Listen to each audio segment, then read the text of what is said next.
Hello students, आज हम bank की स्थिति विवरण बैंक का स्थिति विवरण balance sheet of A bank के बारे में जानेंगे। किसी भी बैंक की वास्तविक स्थिति ज्ञात करने के लिए उसकी संपत्तियों एवं दायित्वों का ज्ञान होना आवश्यक होता है। इसके साथ ही यह भी जानना आवश्यक होता है कि विगत वर्षों में बैंक ने कितना लाभ कमाया तथा इसमें से कितनी रकम लाभांश के रूप में वितरित की है। इन सभी तथ्यों की जानकारी बैंक के लाभ हानि खाते या स्थिति विवरण से प्राप्त की जा सकती है। बैंक का आर्थिक चिट्ठा या स्थिति विवरण।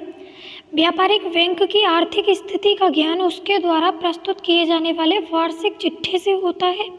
बैंक का चिट्ठा अन्य व्यावसायिक संस्थाओं के चिट्ठे की अपेक्षा अधिक महत्वपूर्ण होता है, क्योंकि बैंक दूसरे के रुपयों से व्यापार करता है। इसलिए समस्त समाज उसकी आर्थिक स्थिरता के बारे में जानना चाहता है। वार्षिक चिट्ठा ही एक ऐसा साधन है जिसके द्वारा हम बैंक की आर्थिक स्थिति, उसकी तरलता तथा शोधन क्षमता के बारे में ज्ञान प्राप्त कर सकते हैं। बैंक का आर्थिक चिट्ठा उसकी देनदारी तथा लेनदारी का पूरा विवरण होता है। उसके द्वारा हम यह ज्ञान जान सकते हैं कि बैंक किस प्रकार अपने साधनों को एकत्रित करता है और कैसे उसका विनियोग करता है। उससे हम यह भी पता लगा सकते हैं कि बैंक के पास कितनी संपत्ति है और उसका आधे किस प्रकार के हैं तथा बैंक की देनदारी कितनी है और उसके विभिन्न रूप क्या क्या हैं। क्राउथर के अनुसार बैंक का संपूर्ण व्यवसाय उसके स्थिति विवरण में निहित होता है।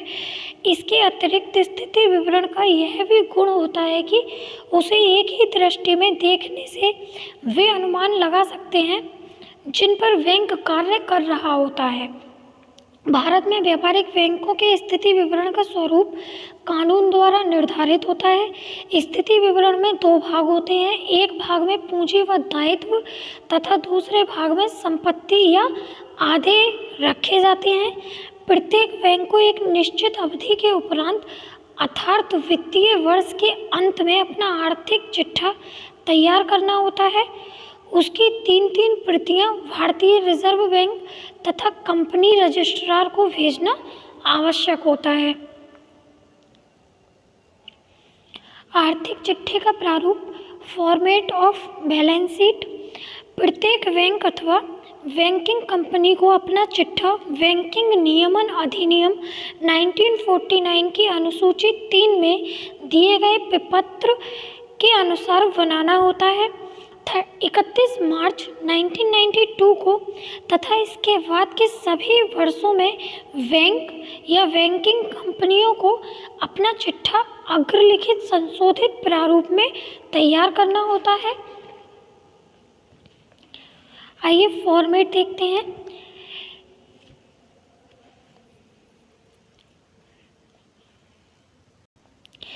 ये बैलेंस शीट का एक फॉर्मेट है।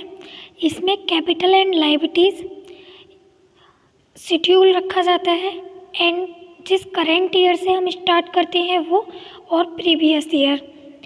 इसमें कैपिटल में क्या क्या होता है, reserve and surplus, deposit, borrowings, other liabilities and provision, इनका टोटल कर दिया जाता है। फिर एसेट्स, इसमें cash and balance with Reserve Bank of India, balance with bank and money at call and short notice जैसे investment, advance, fix asset, other asset, फिर इसका टोटल कर दिया जाता है। फिर उसके बाद में कंटिंजेंट लायबिलिटीज एंड फिर बिल फॉर कलेक्शन। आगे देखते हैं। ये इस तरीके से बैलेंस शीट तैयार की जाती है। दायित्व पक्ष की मदों का विस्तृत विवरण। दायित्व पक्ष की मदों का विस्तृत विवरण निम्न प्रकार है। पूंजी, संचय एवं आधिक्य, निक्षेप, उधार अथवा ऋण, अन्य दायित्व का प्रावधान। सबसे पहले देखते हैं हम पूंजी। अनुसूची प्रथम के अनुसार पूंजी का विवरण निम्नलिखित है। राष्ट्रीयकृत बैंक राष्ट्रीयकृत बैंक को पूंजी के संबंध में यह स्पष्ट करना होगा कि संपूर्ण पूंजी केंद्रीय सरकार के स्वामित्व में है। भारत के बाहर समामेलित बैंक, विदेशों में समामेलित बैंक, बैंकिंग कंपनियों को अपनी उस प्रारंभिक पूंजी का उल्लेख करना होगा जो रिजर्व बैंक द्वारा निर्धारित की गई है। राष्ट्रीयकृत बैंक को पूंजी के संबंध में यह स्पष्ट करना होगा कि संपूर्ण पूंजी केंद्रीय सरकार के स्वामित्व में है। भारत के बाहर समामेलित बैंक, विदेशों में समामेलित बैंक, बैंकिंग कंपनियों को अपनी उस प्रारंभिक पूंजी का उल्लेख करना होगा जो रिजर्व बैंक द्वारा निर्धारित की गई है। इसके साथ साथ बैंकिंग नियमन अधिनियम 1949 की धारा 11(2) के प्रावधानों के अनुसार रिजर्व बैंक में जमा की गई सारी का राशि का विवरण देना आवश्यक है। अन्य सभी बैंकों की पूंजी, अधिकृत पूंजी, निर्गमित पूंजी यानी इशूड कैपिटल, प्रार्थित पूंजी, याचित पूंजी यानी कॉल्ड अप कैपिटल तथा दत्त पूंजी यानी पेड अप कैपिटल शीर्षक में दिखाया जाता है। यदि बैंक द्वारा अंशों को जब्त किया गया है तो जब्त अंशों पर राशि को दत्त पूंजी में जोड़कर दिखाया जाता है। संचय एवं आधिक्य, अनुसूची 2 में संचय एवं आधिक्य का विवरण दिया गया है। इस शीर्षक में निम्न मदें शामिल की गई हैं। वैधानिक संचय, भारतीय बैंकिंग नियमन अधिनियम 1949 की धारा 17 के अकॉर्डिंग प्रत्येक बैंक को अपने चालू वर्ष के शुद्ध लाभ का 20% अनिवार्य रूप से एक कोष में हस्तांतरित करना होता है, जिसे वैधानिक कोष अथवा वैधानिक संचय कहते हैं।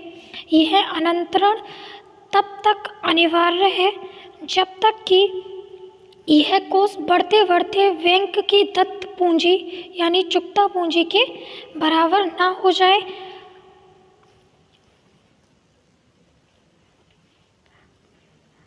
उदाहरण के लिए देखिए,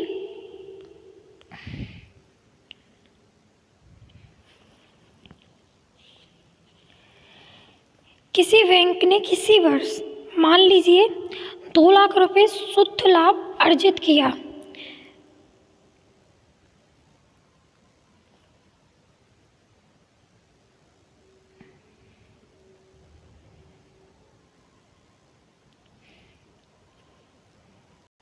और क्या किया गया था, 20% अनिवार्य किया गया था शुद्ध लाभ का। तो हम 2 लाख पे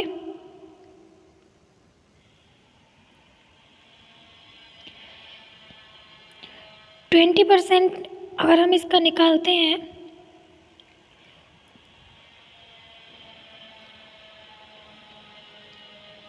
अपॉन में इसके 100,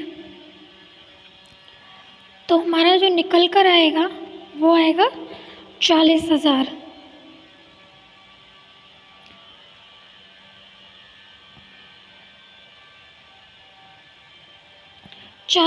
हमारा निकल कर आएगा। 20% 2 लाख में हम जो अनिवार्य रूप से कोष में हस्तांतरित करना पड़ता है, अगर उसको हम काट दिए तो हमारा 2 लाख का 20% 40,000 रुपये निकल कर आएगा, जो वैधानिक संचय कोष में अंतरित करना होगा।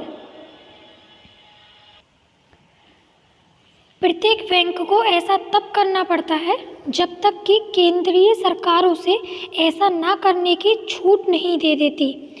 यह कोष जमाकर्ताओं और अधिक सुरक्षा प्रदान करता है। यदि बैंक चाहे तो कोष के दत्त पूंजी के बराबर होने पर भी शुद्ध लाभ का 20% इस कोष में हस्तांतरित कर सकता है। किसी बैंक की साख उसके वैधानिक कोष से ही आंकी जाती है। जिस बैंक का वैधानिक संचय जितना अधिक होता है, उसकी साख जनता में उतनी अधिक होती है। पूंजी संचय वे सभी संचय जिनमें लाभांश नहीं बांटा जा सकता पूंजी संचय में शामिल किए जाते हैं। संपत्तियों के पुनर्मूल्यांकन पर हुआ लाभ पूंजी संचय माना जाएगा। अंश प्रीमियम, अंशों पर प्राप्त प्रीमियम पृथक से दिखाया जाता है। आयगत तथा अन्य संचय, पूंजी संचय के अतिरिक्त अन्य सभी संचय आयगत संचय कहलाते हैं, जैसे वैधानिक संचय, सामान्य संचय, आकस्मिकता संचय, शोधन कोष, विनियोग उच्चावचन कोष, लाभांश समानीकरण कोष आदि। लाभ हानि खाते का शेष, वैधानिक संचय अन्य संचयों के हस्तांतरण तथा लाभांश बांटने के बाद शेष बचा लाभ का भाग इस उपशीर्षक में दिखाया जाता है। निक्षेप, मांग पर देय निक्षेप, बचत बैंक निक्षेप, अवधि जमाएं तथा निपेक्षों में उपार्जित ब्याज को शामिल नहीं किया जाएगा। कुल जमा राशि का कितना भाग भारतीय शाखाओं में जमा है और कितना भाग विदेशी शाखाओं में जमा है, यह सूचना अलग से होनी आवश्यक होती है। यह कह सकते हैं कि यह सूचना पृथक से होना आवश्यक है। उधार अथवा ऋण, भारत में लिए गए ऋण की राशि जैसे रिजर्व बैंक से उधार, नकदी में तथा विलों में पुनर्कटौती के अंतर्गत प्राप्त ऋण राशि को इसमें लिखा जाता है। अन्य बैंकों से ऋण, इसमें व्यापारिक बैंकों तथा सहकारी बैंकों से प्राप्त ऋण की राशि दर्शाई जाती है। अन्य संस्थाओं से ऋण, औद्योगिक विकास बैंक, भारतीय आयात निर्यात बैंक, कृषि तथा ग्राम्य विकास हेतु राष्ट्रीय बैंक तथा अन्य संस्थाओं से लिए गए ऋणों को इसमें दिखाया जाता है। भारत के बाहर से ऋण, इसमें भारतीय शाखाओं द्वारा विदेश से लिए गए ऋण तथा विदेशी शाखाओं द्वारा विदेश से लिए गए ऋणों को दिखाया जाता है। अन्य दायित्व तथा प्रावधान, देय विपत्र में चेक, बैंक ड्राफ्ट, तार द्वारा हस्तांतरण, यात्री चेक, देय डाक हस्तांतरण तथा वे सभी मदें जिसका भुगतान बैंक को करना होता है शामिल की जाती हैं। अंतर कार्यालय समायोजन, देशी एवं विदेशी शाखाओं को देय राशि, उनसे प्राप्य राशि, अंतर की राशि को इस उपशीर्षक में दिखाया जाता है। उपार्जित ब्याज, निक्षेप तथा ऋणों पर उपार्जित ब्याज जिसका भुगतान नहीं किया गया है इस शीर्षक में दिखाया जाता है। अन्य प्रावधान, आयाचित लाभांश, प्रस्तावित लाभांश, असमाप्त अवधि की छूट, आयकर तथा ब्याज कर के लिए प्रावधान, किसी विशिष्ट उद्देश्य के लिए प्रावधान, अदत्त व्यय आदि इसके अंतर्गत आते हैं। आई होप आपको ये वीडियो पसंद आए हो। वीडियो पसंद आए तो वीडियो को लाइक एंड शेयर करें, चैनल को सब्सक्राइब करें। मिलते हैं नेक्स्ट वीडियो में नेक्स्ट टॉपिक के साथ, तब तक के लिए टेक केयर।